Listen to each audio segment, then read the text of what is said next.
My work is dedicated to present a notion of enlightenment to the West. And so on behalf of this world,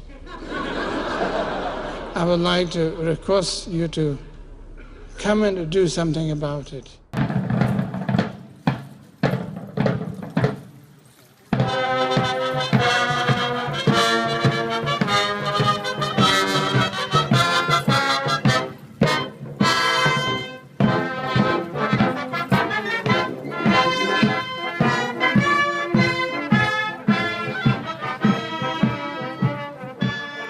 He talked about his love of England. He talked about his gratitude to this country. I was completely fascinated with all of the manifestations of our culture and our spirituality. And England was his first port of call as this very, very young man. And this is where it began to unfold.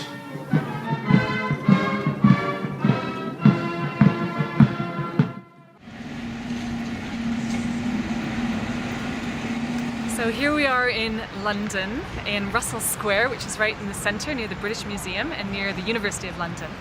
And that's where we're going to be holding a festival called Awake in the World, a festival of meditation, arts and social vision in September, 12th to the 15th September 2013. And the inspiration is really that this is 50 years since the arrival of a young Tibetan monk, Chogyam Trungpa Rinpoche, off a ship from India here in London.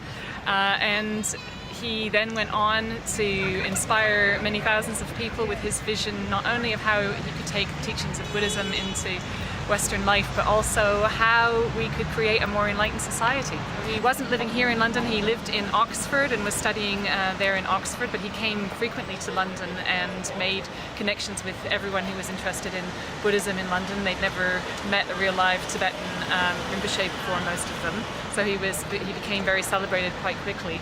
And in the festival that we're doing to celebrate his 50 years in the West, we're going to be meeting some of the people and hearing from some of the people that were students of his in the 60s. It's not a story that is often told because many of the biographies start in 1970 when he went to America. So we really want to celebrate these early years in Britain and find out more about what he was like and what he was teaching in those days.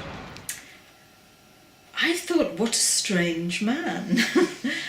Nothing was quite as you expect. You can't sort of pin him down. It was alarming being around him. It was scary, but it was also joyous. One of my friends said it was like meeting a dragon. He was like a mythical creature. Almost everyone agrees that he could manifest differently. I'd say a mixture of sadness and also humour. He has beautiful writing and something connected. I just thought, I'd really like to meet this person. I cooked for him roast lamb and rosemary, roast potatoes, Yorkshire pudding, French beans. He loved that. He asked for more, and I served him. Photographs of him, stories about him. Yeah, it's almost like, obviously I never met him, but it's almost like I get a real strong sense of who he was. You just looked at him and he had this, he seemed sometimes like a mountain, just a mountain, but he also had this amazing presence where somehow you just felt delighted to be around him. I feel as if my life began a second time when I encountered his work, which was cutting through spiritual materialism. Getting involved with Shambhala and the Shambhala teachings, I feel like that's changed my life quite considerably and has had a lot of impact on the way I understand the world, and I would say yes, he has had an impact on my life through those teachings.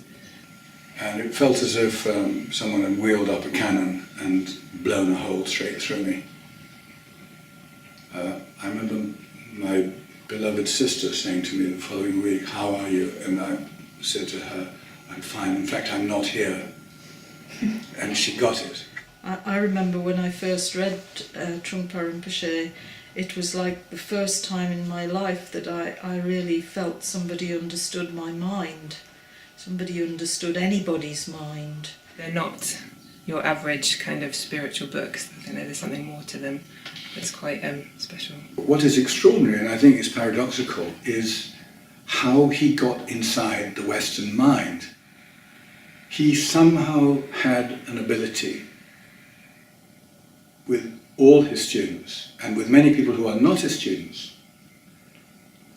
to speak to the heart, speak with astonishing immediacy and directness. When he was teaching, he was just trying to find the best method of getting through to us, to our psychology. He really wanted to make meditation available to people who either had a religion or detested all religion. So Sakyong Mipham Rinpoche is going to be leading us in the festival. He's going to be giving an enormous public talk on Thursday night, and then he'll be also teaching on the weekend, on Saturday and Sunday. The festival is from the 12th to the 15th of September, and it's going to involve one day which is celebrating the life of Chögyam Trungpa Rinpoche with students from the 1960s who were some of his earliest students in the West, and many other really interesting speakers. And then we'll have a weekend where we're going to have workshops and panels and all kinds of teachings to explore how can we develop our own personal path, and how can we then use that sense of wakefulness that we discover in ourselves in order to be able to be more wakeful in society and to transform the society that we live in for the better.